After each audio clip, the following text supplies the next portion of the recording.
Hello everyone. Good afternoon, guys. And we're back. I hope everybody is doing great.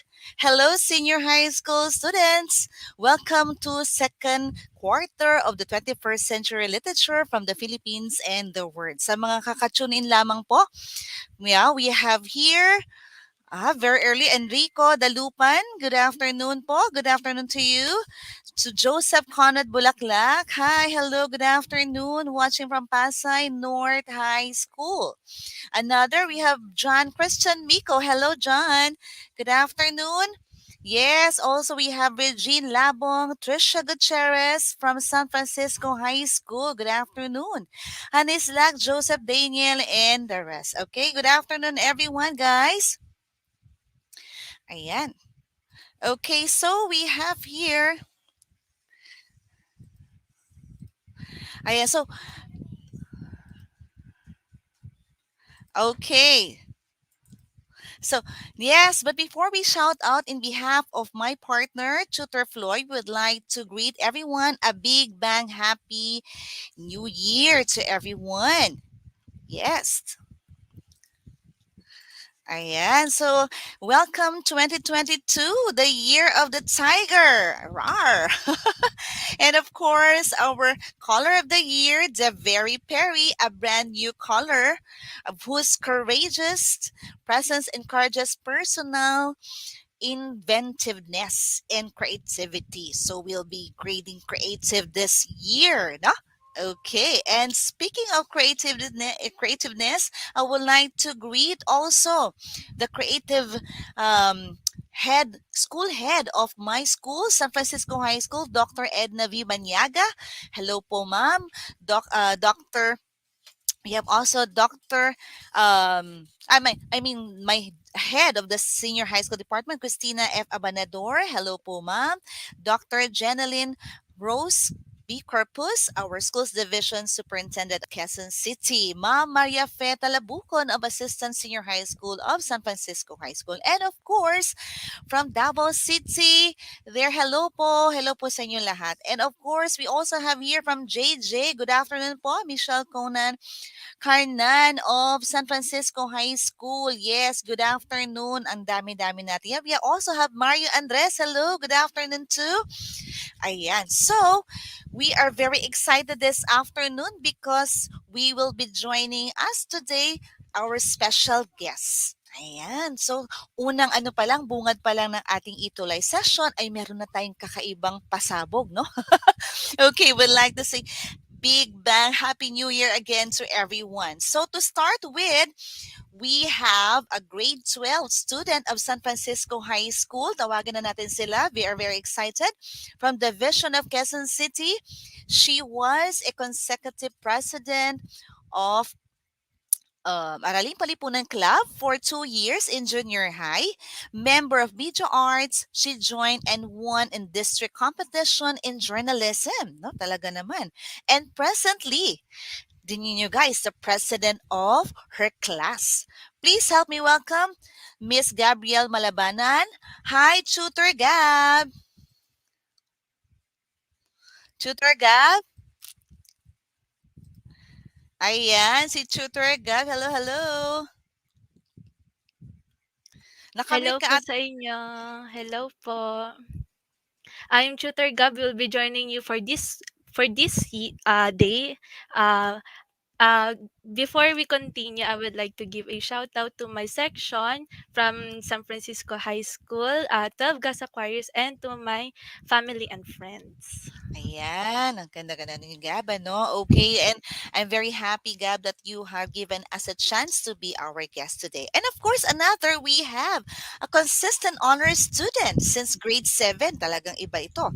The champion. Siya ay champion ng virtual debate competition pero hindi siya makipag-debate sa atin ngayon but he is going to share information to us. Ladies and gentlemen, let's all catch our side two, EJ Caspilio Casino or Tutor EJ. Tutor EJ, hello. Mukhang excited si Tutor EJ. Andiyan na ba si Tutor EJ? Naku, mukhang hello, Tutor EJ. Mukhang wala pa siya. Okay. Ayan, sige. Well, anyway, Tutor EJ will be with us later, no? Ayan. So, there you have it, ang ating tandem guest for this afternoon. Ayan, makakasama natin maya-maya lang si Tutor EJ. Ayun. Okay, so to recap, well, last year, kung natatandaan nyo, we had our mini-miss Tutor Gab, di ba? With Tutor Floy, Tutor Alex, and Tutor Yvonne, and we have shared the lessons and on literary and levels of adaptation. Ayan, so I hope you have learned and we have shared so many informations to you guys. And now we are in quarter two of this week six of self and peer assessment of literary texts and their creative adaptations from Asia naman tayo and Africa. Okay, ayan. And yes, syempre hindi makumplet ang lesson natin this afternoon without the milks. Tutor Gab, ano ba yung milks natin? Go ahead, Tutor Gab. Yes, Tutor Joyce, our MELCs, or as we most essential learning competencies, or as we call it MELCs, is critically interpreting literary texts, applying a reading approach, and identifying texts and authors from Asia and Africa. Okay, and about our lesson objective. Syempre, hindi makukumpleto ang ating afternoon, no? Tutor Gab, ano itong ating lesson objective? Yes, Yes, go and ahead. our lesson objectives for today is first identifying authors from Asia and Africa. Second, understand the literary texts and genres of modern Asia and Africa literature. And lastly, appreciate Asia and African literature. Ayan, okay. Galing naman ng ating mga ng ating guest for the day. So maya-maya, Tutor EJ, nandyan ka lang ba? Okay. So moving on to our literature concept of the week, which is published works. Well, published works means these are any literary or artistic work printed as book, pwede rin siyang paper, or any reputed journal, no? Which is already for publication. Minsan nga na-publish na. And speaking of publication, these are the common examples: yeah, books, music, films, even web content, no? And our lesson for today, mind you guys, is more on published works of authors from Asia and Africa, which is, eto na nga, yung self and peer assessment of a creative adaptation of a literary text from Asia and Africa. Okay. So, question muna tayo, Tutor Gab. Ayan, alam ko excited ang ating mga viewers ngayon. Ano, ang dami nating viewers, di ba? So, if you have friends, alam ko siguro merong friends si Tutor Gab, no? From various countries like Asia ba or Africa. How do you say hello? O, di ba? Yun naman talagang una. Hello, hi, hello, like that. Okay, Yes. so let's start with Japan kaya. O, sige nga. Japan, Tutor Gab. Yes, before I answer the question on how to say hello in Japan, let's see the viewers if they know how to say uh, hello in Japan.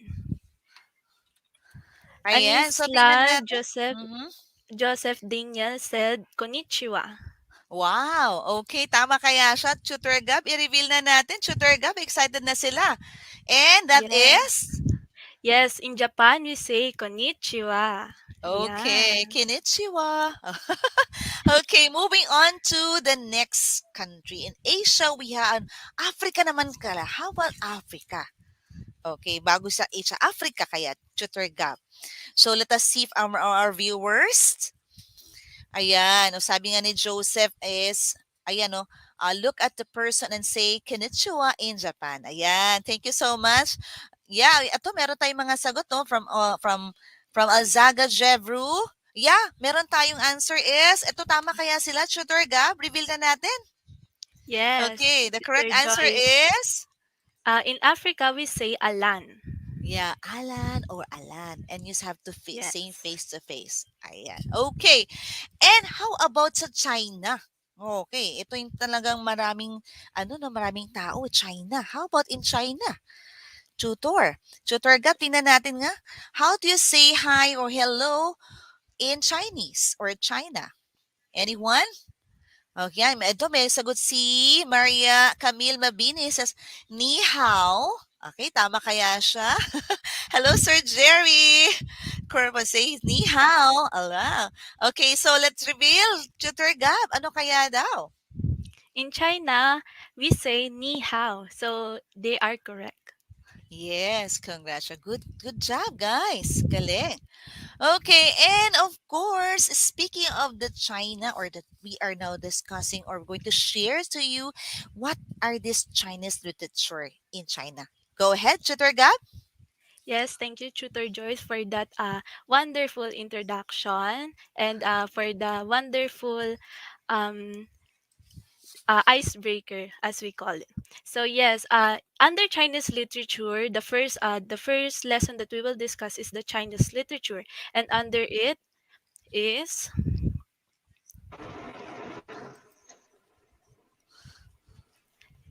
did you know that the Chinese language is the oldest spoken and written language? And did you also know a student must learn how to write 214 characters instead of 26 letters in the English alphabet? And did you also know there are 50,000 Chinese characters, but we only need 214 to be fluent in Chinese? Ayan. So before we continue, Tutor Gab, and dito na si Tutor EJ. Hi, Tutor EJ. Say hi muna, Tutor EJ. Hello, hello. Hello, hello, Tutor Joyce. Good afternoon, and good afternoon also, Tutor Gab. Sorry for the interruption earlier. And yes, in addition to that, Tutor Gab, like what you've said, did you also know that the official dialect of China is Mandarin, or also called Putonghua? And more than 70% of the Chinese population speaks Mandarin. But there are also several other major dialects used in China. Like here in our country, the Philippines has 8 major dialects, but our official language is Filipino or Tagalog, according to the 1987 of our Constitution. Ayan, yeah. No, thank you for that very informative information, Tutor EJ. And didn't you know that because this during times China really refused, no? They refuse all contacts with the Western world. Kaya talagang pinapreserve talaga nila kanilang Chinese language. Okay, and of course, speaking of this vocabulary, Tutor Gab, Yes, in the Chinese language, they have two kinds of vocabulary. The first one is the spoken vocabulary, and the second one is the written vocabulary. yes, and not only that, tutor gap, it does not represent the sound that compose the spoken word para sa kanila, but instead it's based on the concept rather than phonetics. At ito pa, as a result, it means that the words they have undergone transformation, parang nagta-transform na, no? From numerous transformation, they have progress, ayan, from idea, picture, writing to more symbolic forms. Okay. And of course, we also have these four great classical novels in China. Ano sino-sino ba yon, Tutor Gab? Yes, here are some the four great classical novels in China. The first one is Romance of the Three Kingdoms, by Lu Guanxiong. Second one, Outlaws of the Marsh, Shi Naian. Journey to the West, Wu Chong'un. Dream of the Red Chamber, Xiao Shou. And these are the four great classical novels in China. Okay. You Tutor Gab and Tutor EJ, alam niyo ba why these are called the four, they are really called the great classical novels in China? It's because, no, they are actually the world's longest and oldest novels. They are the most read, ayan, most studied and adapted works for pre-modern Chinese fiction. Ayan. And of course, how about, no? Yun naman, paano naman yung ano, modern? How about the modern literature, Tutor Gab? Yes, in the modern times, we have Mu Yan. He or she is a novelist who won the Nobel Prize for Literature in 2012. And here are some of the notable writers. Yu Was, Wang Shou, and Shi Taisheng's novel, as well as Gao Xiaosheng's, Wang Shengxi, and Shang Chenxi's short stories. Wow, talaga naman yung pag ano ba lang, kakaiba pala yung mga names nila, no? Well, actually Mo Yan, he is a novel, no? So lalaki si Mo Yan, no? And I really saw how he was awarded. That was way back 2012. Ang galing talaga niya. Okay, next moving on to the Japanese literature. Okay. Ano naman itong Japanese literature? Alam ko may i-share sa atin si Tutor EJ. Go ahead, Tutor EJ. Yes, thank you, Chiro Joyce. And let us move on to Japanese literature.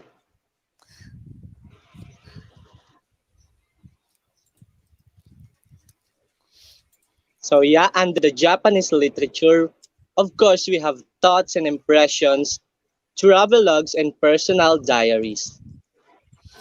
Okay, so when you say thoughts and impressions, no, these are actually prominent in Japanese literature and lalo na yung travelogues. Actually, travelogues, these are basically the description of a travel journey of a traveler using his or her own words. Ayan, parang kinukwento niya dun yung travel niya, no? And of course, the personal diaries, syempre naman, ano? And these are personal experiences of our writers.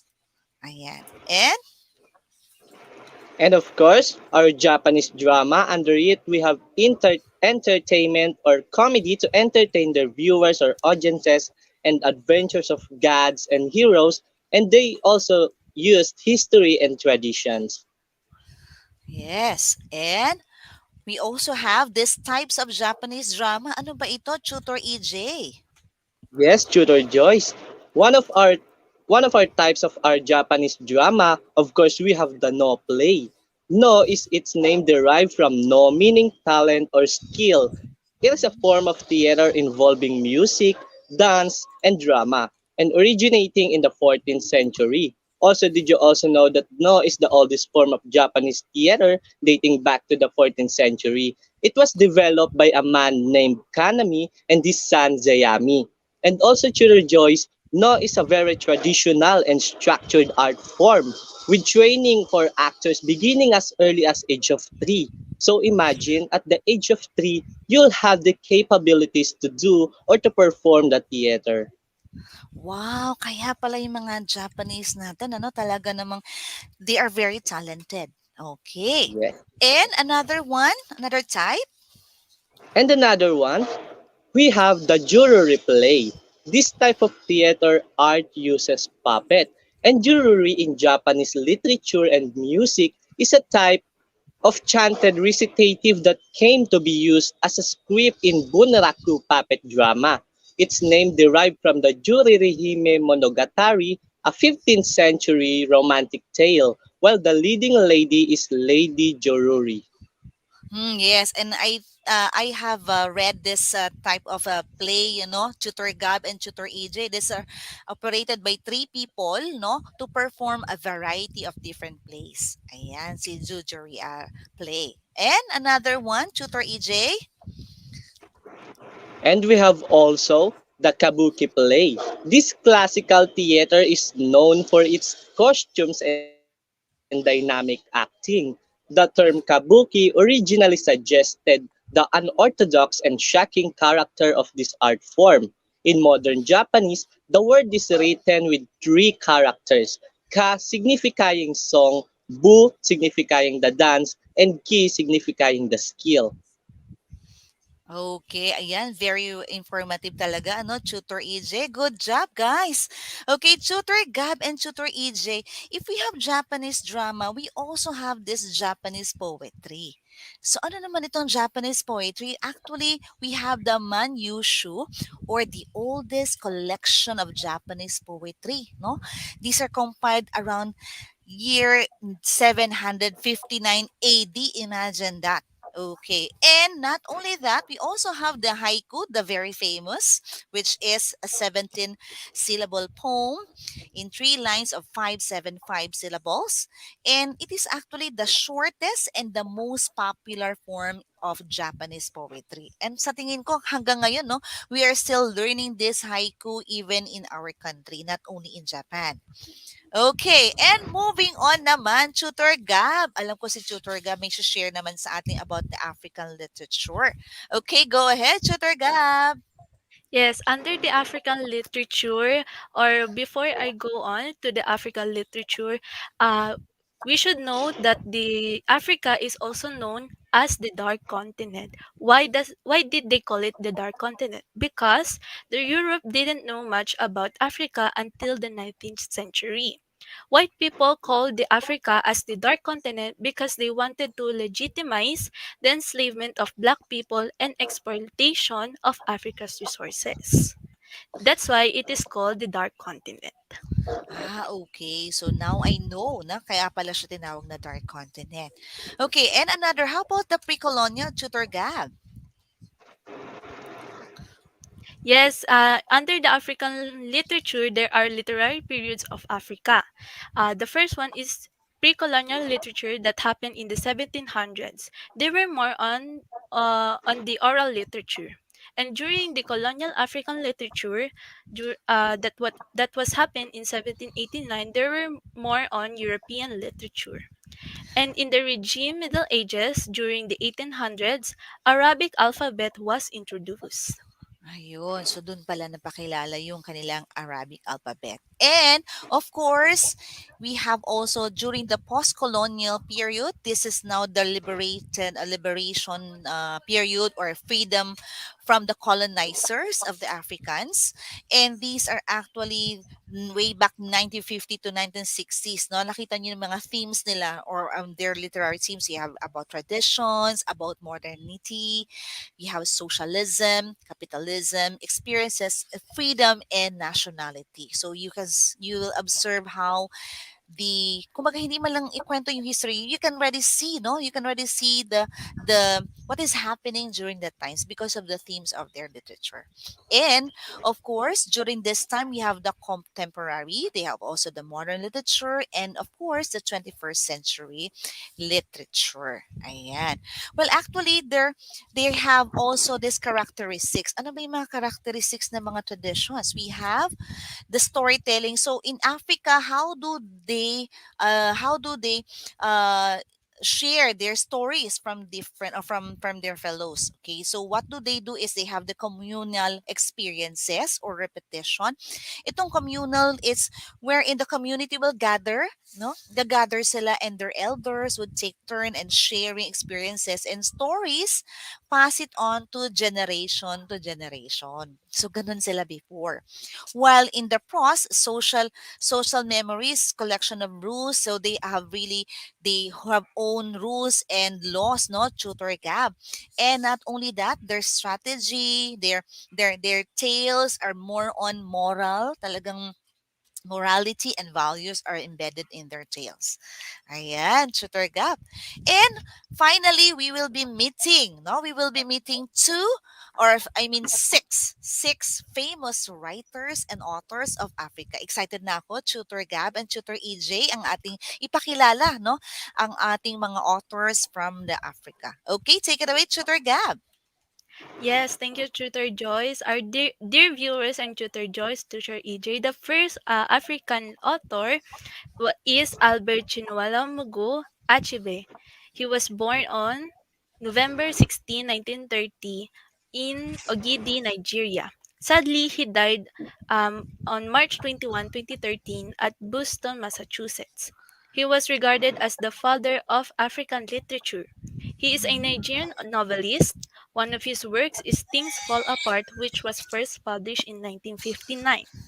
He also had a wife named Christiana Chinwe Okoli, and he also had four awards.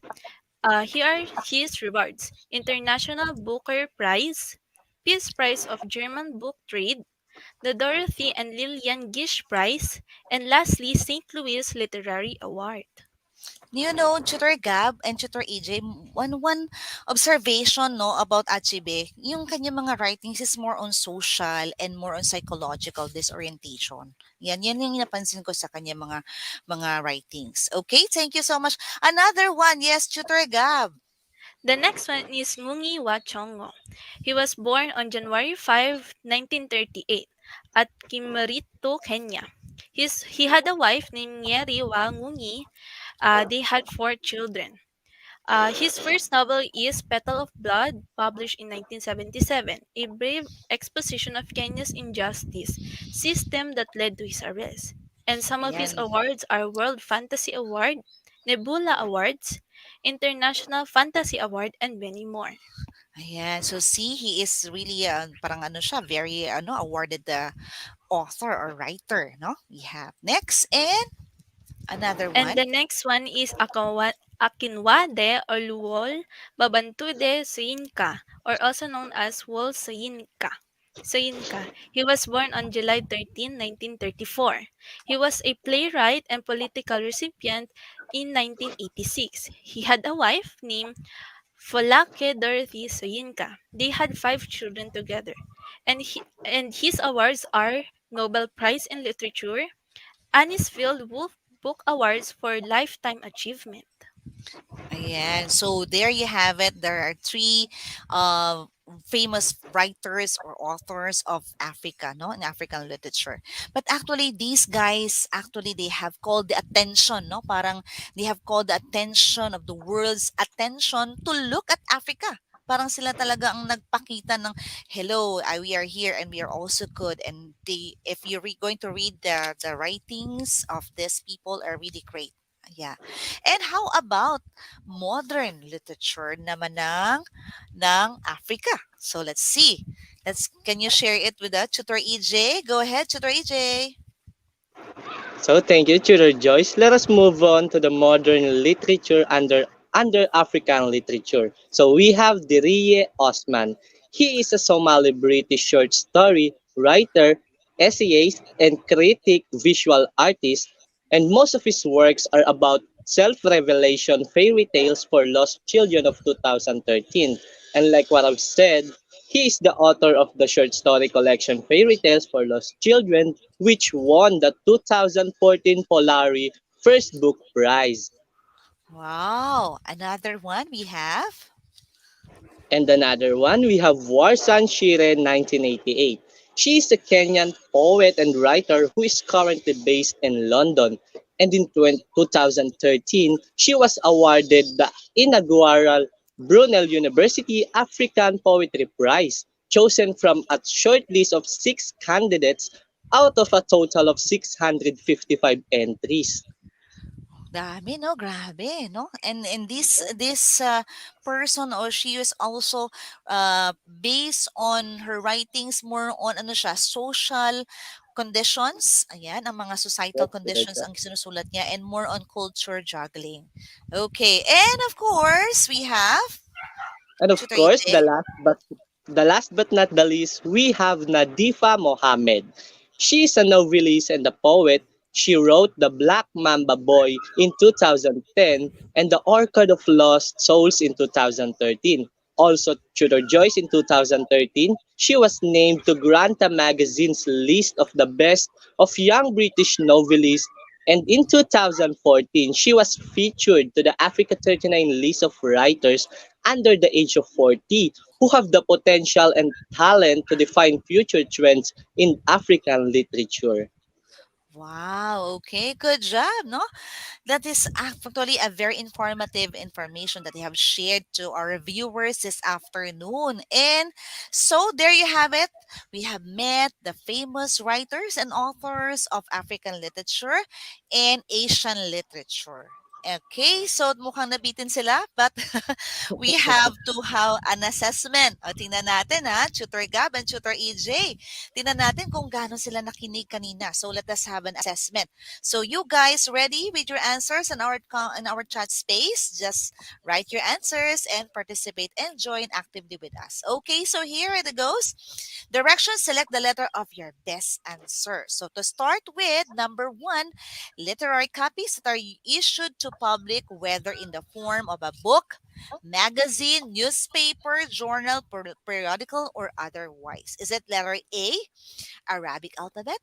B. Literary genre, C. Literary text, or D. Published work? Ayan, can you write your answers now, guys? Hello, hello. Viewers, you may now write your answers at A, B, C, D. Ayan, tingnan na natin ang ating mga sagot. Oh, ayan na. Si Ahena answered letter D. How about the others? Ayan, si Von. Oh, good job, guys. Ayan, mukhang marami-marami ang ating mga sagot. Good job. Thank you so much for answering. I-reveal na natin, Tutor Gab. Yes, the answer in the question number 1 is D, published works. Wow, good job. Congratulations. Okay, number 2. What was the oldest spoken and written language? Ano kaya ito? Is it African, Chinese, Japanese, or Singapore language? Type your answers.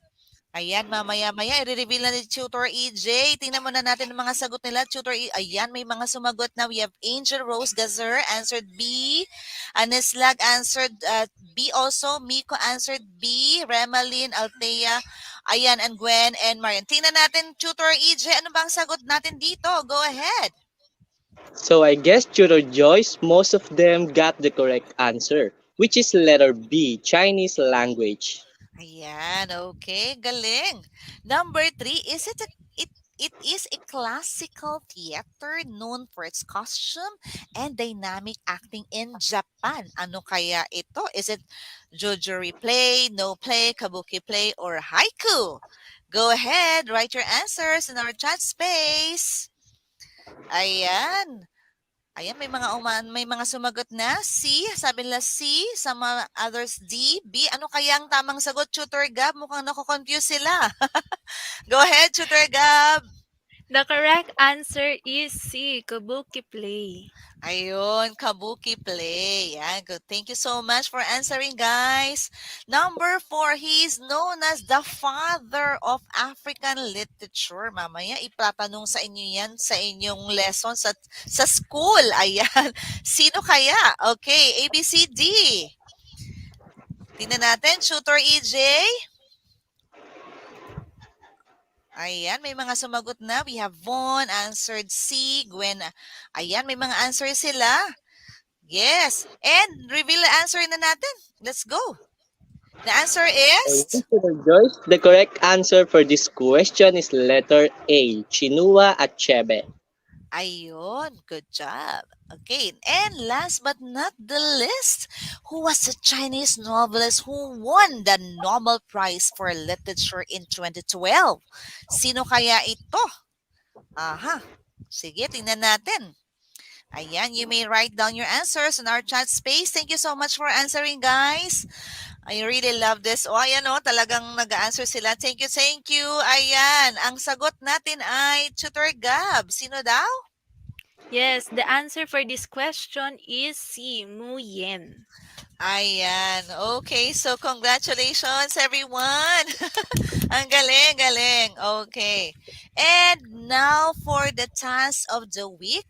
Ito na po ang task of the week natin. Alam niyo guys, every time you post your task or output on our epi page, we are really reading with me and with Tutor Floyd, and we are really amazed with your outputs, guys. So this time you are going to write a short poem about your insights and learnings from this session. Okay, post it to our FB page. It could be by group or gusto nyong individual, pwede rin. Ayan. And of course, syempre, di ba, parang bitin, ano? But we will continue, guys. Okay, so for our sneak peek, Tutor EJ. Yes, Tutor Joyce. What will be the sneak peek for the next week's session? Of course, we have Europe and Latin America. So we will discuss the different literary texts or literature and genres under Europe and Latin America. So be excited, guys, because this will be an interesting one. And of course, have an advanced reading for you to have a prior knowledge about this one. Yes, okay. But before we finally end this session, we would like to share another literary piece written by Abdullah Shoab. It is a reverse poetry Reverse poetry. Well, it's a poem that can be read forwards, top to bottom, and have one meaning, but can also be read backward, bottom to top, and have a different opposite meaning. The structure of reverse poem is usually the same. So here it goes. Go ahead, Tutor Gab. Yes, the title of this poem is Pretty Ugly by Abdullah Shoaib. I am very ugly. So don't try to convince me that I'm very beautiful. Because at the end of the day, I hate myself in every single way. And I'm not going to lie to myself by saying there is beauty inside of me that matters. So rest assured, I will remind myself that I am a worthless, terrible person, and nothing you say will make me believe I still deserve love. Because no matter what, I am not good enough to be loved. And I am in no position to believe that beauty does exist within me. Because whenever I look in the mirror, I always think, am I as ugly as people say? Now, read the same words but bottom up.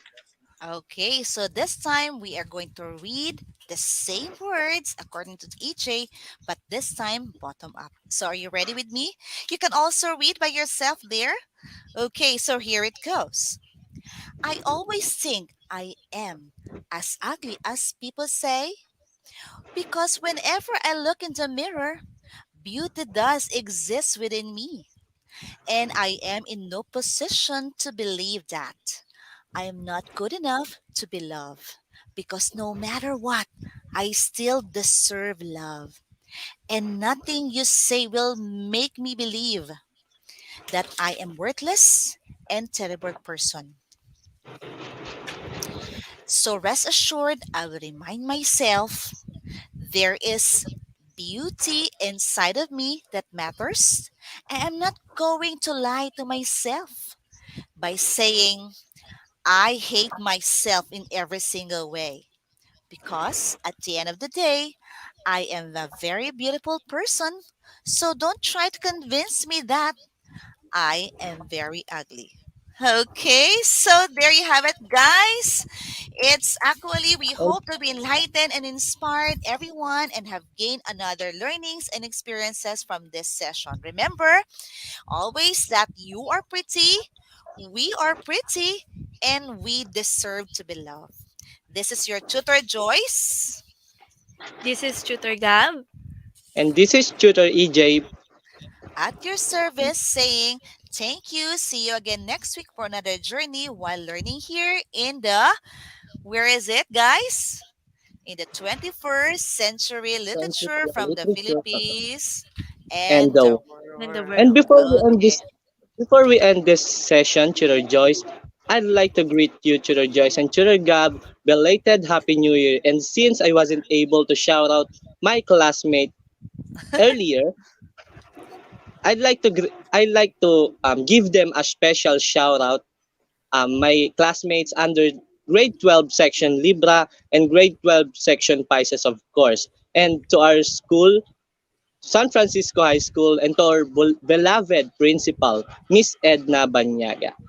Okay, there you have it. Thank you guys. And don't forget to Thank subscribe you to our guys. DepEd TV YouTube channel and revisit and share our previous episodes. So make sure to tune in to our next class here, reading and writing with Tutor Jess and Tutor Zen, and creative writing with Tutor Kit and Tutor Jerry. So thank you for watching. Tutor Gab and Tutor EJ, thank you so much. It's been an Thank honor you. for you to be with us. Thank you, thank you. Thank you, Bye, Tutor everyone. Joyce. Thank you. Bye Bye, viewers. bye. See you next week. Thank Thank you you. guys. Thank Bye. Thank you. you. Bye. Bye, everyone. Bye bye.